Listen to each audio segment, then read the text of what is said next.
Bien le bonjour pirates, j'espère que vous allez bien. Cela fait longtemps que nous avons commencé à voir cette magnifique histoire et nous ne sommes même pas à la moitié de l'histoire. Eh bien j'espère que vous êtes prêts car aujourd'hui j'aimerais bien avancer avec cette histoire. L'histoire de Jinwoo. Bon, est-ce que j'ai besoin de me répéter? Comme d'habitude vous avez la playlist dans laquelle vous retrouverez absolument tout. Et pour cette playlist là, vous avez de la chance si vous venez d'arriver, il y a au moins 15 épisodes. Donc franchement, vous pouvez vous régaler. Alors installez-vous tranquillement, prenez votre petit paquet de popcorn et commençons. Si vous vous rappelez bien, nous nous sommes arrêtés au moment où un membre du département de surveillance lui avait annoncé qu'un chasseur de rang S allait arriver en Corée et celui-ci allait venir pour l'éliminer. Ce même chasseur l'informe qu'ils ne pourront absolument rien faire pour l'arrêter car les chasseurs de rang S sont considérés comme étant une calamité pouvant faire tomber un pays. Il sait désormais qu'il doit devenir fort afin de ne plus s'inquiéter de quoi que ce soit. Le soir, il avait enfin retrouvé son amie que je rappelle, elle est amoureuse de lui depuis un petit moment. Mais ce jour-là, elle était venue le voir car il lui avait promis un dîner, mais surtout pour lui dire au revoir. Elle arrête tout. Être un chasseur n'est vraiment pas fait pour elle. Elle va retourner chez elle à Busan.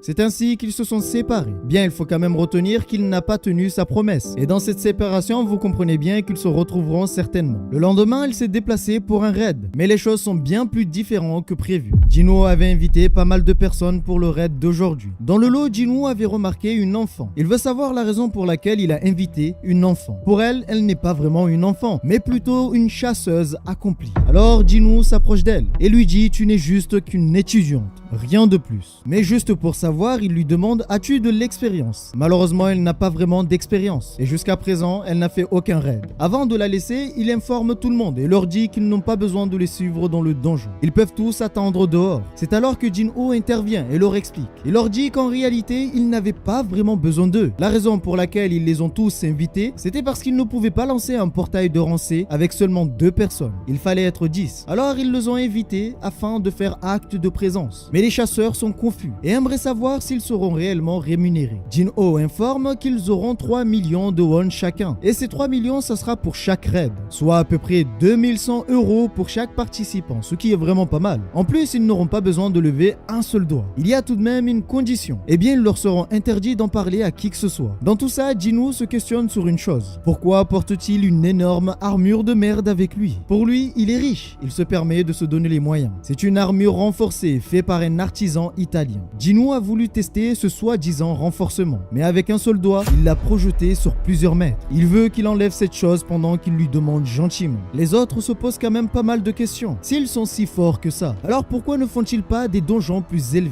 Et s'ils meurent, que va-t-il arriver de leur argent? Un autre intervient et leur dit que ce n'est pas si grave que ça. Il a confirmé le paiement et ils ont déjà été payés. L'un des chasseurs intervient et leur dit qu'il l'a reconnu. Il dit que tout le monde le connaît et c'est un rang E, connu sous le nom de Jinwoo le faible. Le chef de leur groupe pense qu'il veut juste frimer. Pour lui, les jeunes comme eux ne font que blesser les autres. Quelque temps après, il sort enfin du donjon, ce qui a surpris tout le monde. Alors un chasseur leur demande: avez-vous enfin réussi à prendre la fuite? Mais lorsque l'un des chasseurs se retourne, il voit que le portail se referme. Cela veut tout simplement dire qu'ils ont réussi à éliminer le boss du donjon et ont terminé le donjon, ce qui est assez incroyable. Jinwoo veut savoir une chose: où est le prochain donjon? Ce qui surprend tout le monde. Ils viennent à peine de finir un rang C et ils veulent continuer sur un autre donjon. Jinwoo leur informe qu'ils vont devoir finir 2 autres donjons de rang C et tout ça aujourd'hui. S'ils acceptent de les suivre, ils seront rémunérés. Cela leur fera 9 millions de won par personne, soit 6300 € par personne. Bien sûr, ils n'auront à rien faire. Il faut juste faire acte de présence. La jeune femme ne comprend pas vraiment et se demande qui sont ces gens. Nous sommes à la guilde du Tigre Blanc. Un homme vient le voir et lui dit: monsieur, quelqu'un vient de dépenser 200 millions de won pour acquérir les droits de faire un raid dans des donjons de rang C. Ils ont acheté tellement de portails qu'il n'en reste plus pour leurs chasseurs. À la base, les enchères étaient de 1000, mais lorsqu'il a augmenté, les enchères ont pris jusqu'à 100 millions et ils ont réussi à acquérir les droits. Lorsqu'il vérifie les informations, eh bien il voit que le chef de groupe se nomme Jinwoo,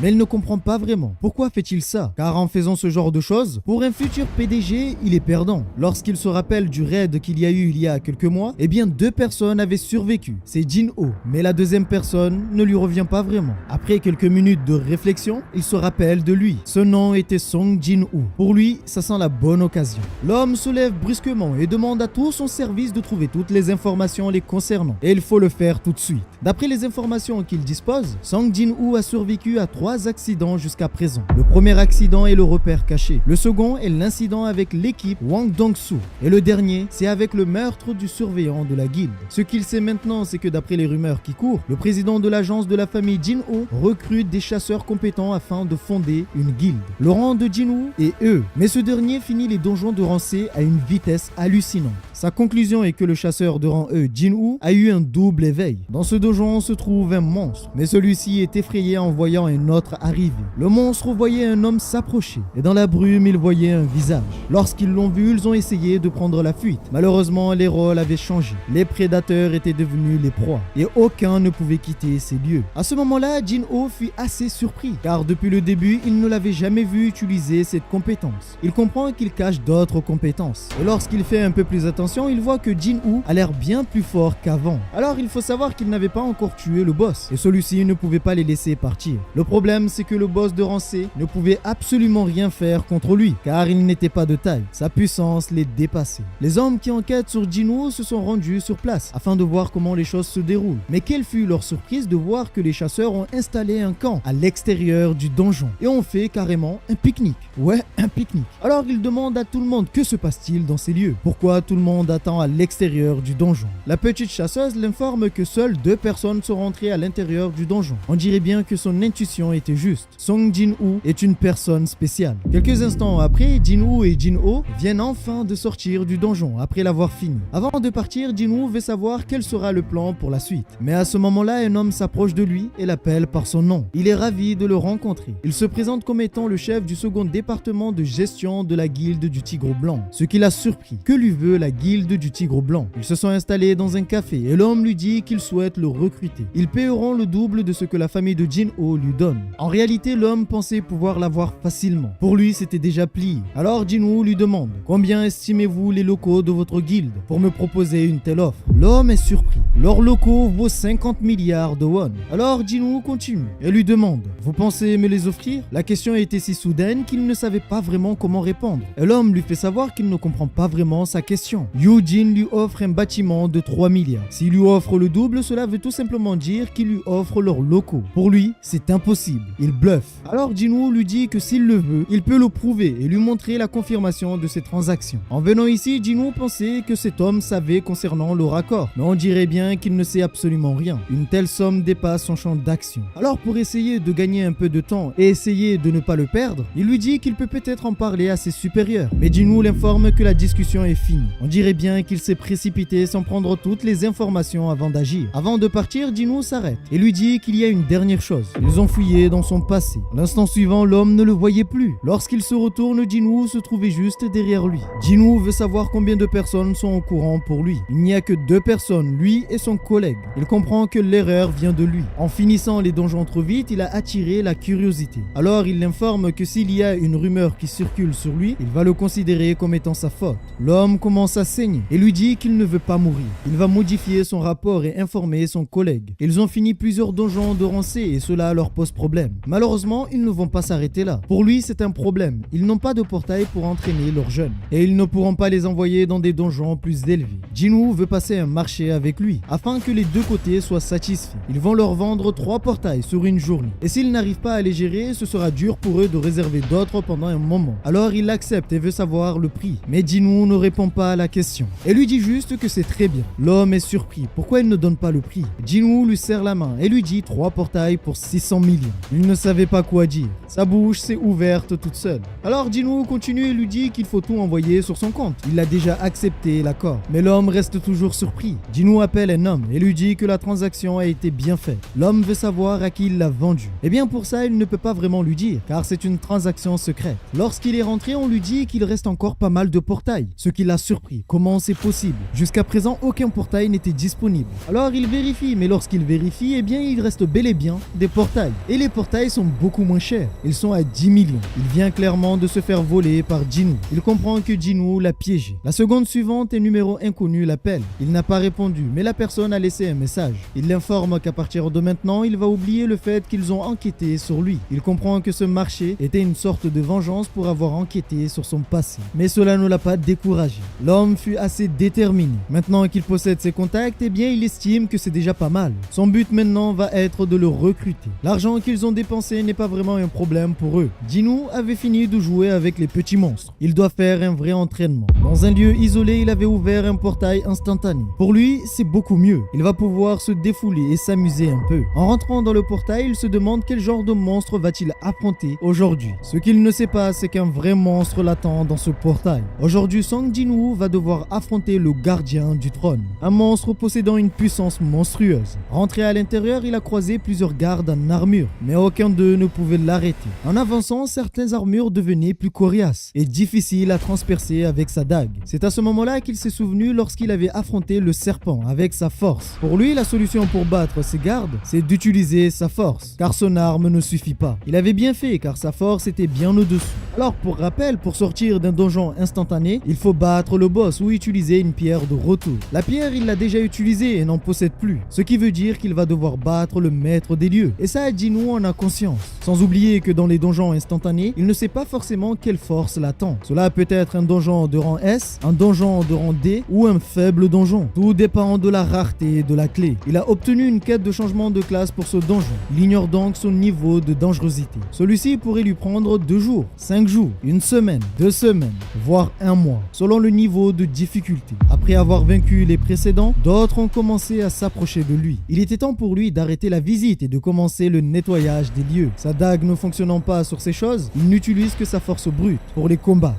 Il faut savoir qu'en tuant des monstres forts, il gagne certains objets comme une armure, mais aussi une bourse d'or. Avant même qu'il n'ait pu tout prendre, une chose venait d'arriver. Grâce à sa perception, il a pu le voir avant que ce soit trop tard. Cette chose était un assassin. On dirait bien que certains monstres possèdent la compétence furtivité. Une boule magique a failli l'atteindre. Un autre monstre se trouvait devant lui. Mais celui-ci était un magicien qui utilise la magie des flammes. C'était pas vraiment prévu. Un monstre qui utilise la furtivité et un autre qui utilise la magie. Il se demande ce qui se passe réellement dans les donjons instantanés. Malheureusement, ce donjon s'annonce être vraiment plus dur que prévu. Il va devoir s'adapter et utiliser ses stats en fonction de chaque monstre. S'il n'utilise pas bien ses stats, il ne pourra pas les affronter correctement. Sa fatigue commence à s'accumuler. Il sait qu'il doit terminer le combat le plus vite possible, sinon les choses vont devenir de plus en plus compliquées pour lui. Plus il traîne, moins il va s'en sortir. Après les avoir terminés, il décide de se reposer dans ces lieux afin de réduire sa fatigue. La seconde d'après, il venait d'arrêter une flèche. S'il n'avait pas été réactif, cette flèche l'aurait atteint. Même après avoir tué les premiers monstres, eh bien d'autres venaient d'arriver et ces derniers n'étaient pas vraiment prêts à lui laisser un peu de répit. Alors il a dû tous les éliminer. Il a obtenu une gourde d'eau tiède, ce qui est assez bon pour lui dans les conditions où il se trouve. Sans oublier que son armure continue de se compléter en tuant les monstres. Il a augmenté aussi pas mal de niveaux et réduit sa fatigue.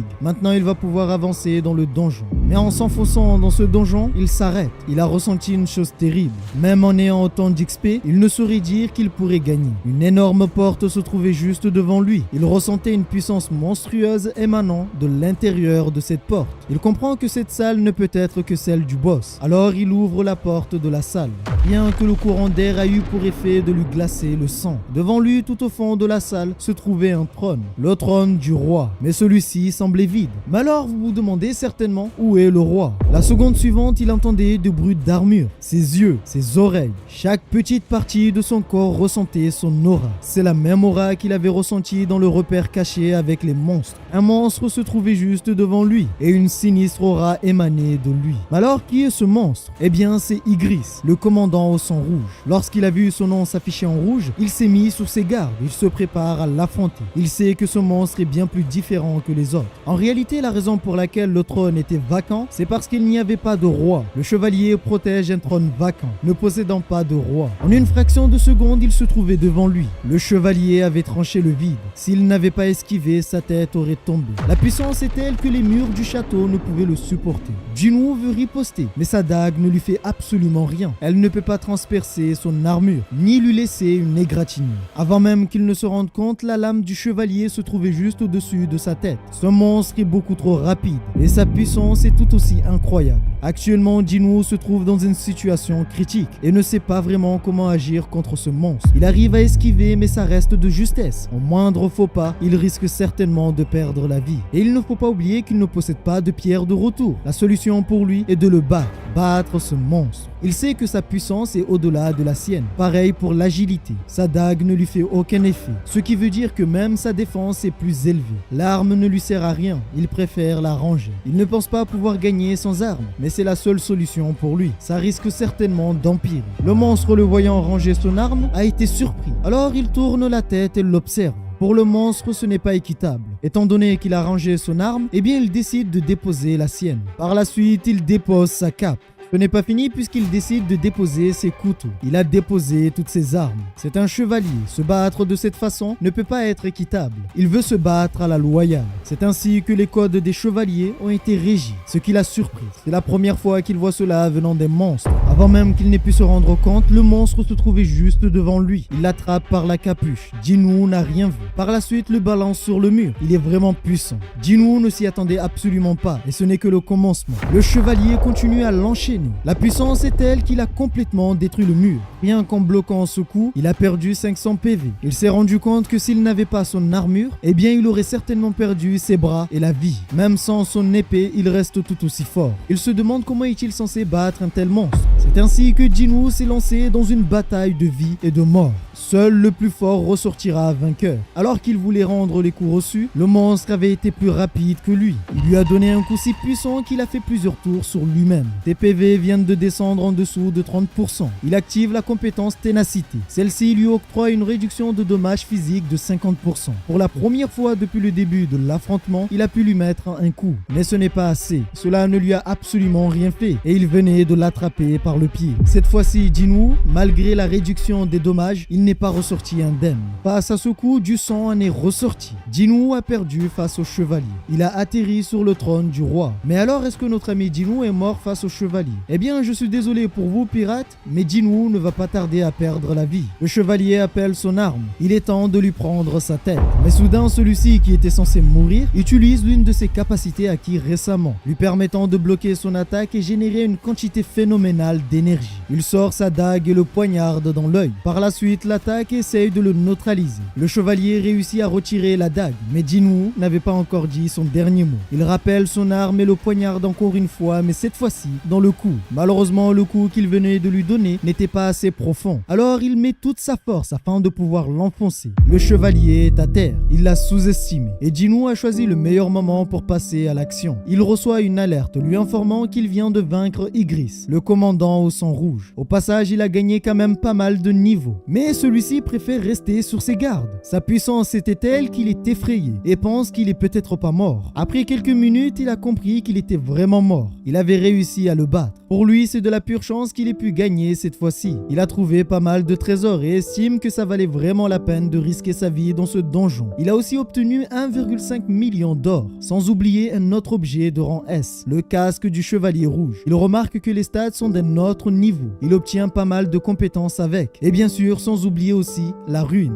Il a aussi reçu une pierre de foyer. Mais cela lui dérange, car il ne comprend pas vraiment pourquoi l'a-t-il reçu maintenant. Est-ce que cela veut dire que la quête n'est toujours pas finie? La pierre de foyer est une pierre lui permettant de quitter instantanément le donjon, en cas de réel danger. S'il vient de l'obtenir maintenant, cela veut peut-être dire que ce n'était pas vraiment le boss des lieux. Et le boss n'est autre que le roi qui n'était pas sur son trône. Alors pirates, c'est la fin de l'histoire. Je sais pas si vous êtes au courant, mais ceux qui ont vu l'annonce que j'ai fait tout à l'heure, eh bien c'est la deuxième fois que je tourne cette vidéo. La première fois, j'ai eu deux problèmes qui m'ont vraiment cassé les bonbons. Premier problème qui m'a vraiment dégoûté, c'est le fait qu'en tournant la vidéo, j'avais un problème de son. La raison de ce problème, c'est parce qu'en fait, j'avais branché un câble qui n'était pas le câble principal. Et j'avais oublié de le débrancher. En général, je l'utilise que quand je suis en live, ce qui me permet d'utiliser un seul micro pour deux PC. Mais cette fois-ci, en fait, en tournant la vidéo, j'avais complètement oublié de le débrancher. Ça fait que dans la vidéo, vous entendez des trucs en mode pshhh. Vous avez vu, c'est hyper chiant. Deuxième problème, en même temps, je me suis dit, bon, je vais quand même garder la vidéo et essayer de vous la sortir en bidouillant un peu le son et en faisant en sorte qu'on n'entend pas vraiment ce son-là. On l'entendait un peu, mais il fallait mettre un casque un bon casque pour vraiment l'entendre. J'étais déjà dégoûté à ce moment-là. Eh bien, lorsque je faisais le montage, mon PC a crash et l'application que j'utilisais pour faire le montage a complètement crash. Ce qui fait que lorsque je l'ai redémarré, eh bien, il n'y avait plus rien. C'était beau, hein. À ce moment-là, franchement, j'étais tellement dégoûté que j'ai Alt F4.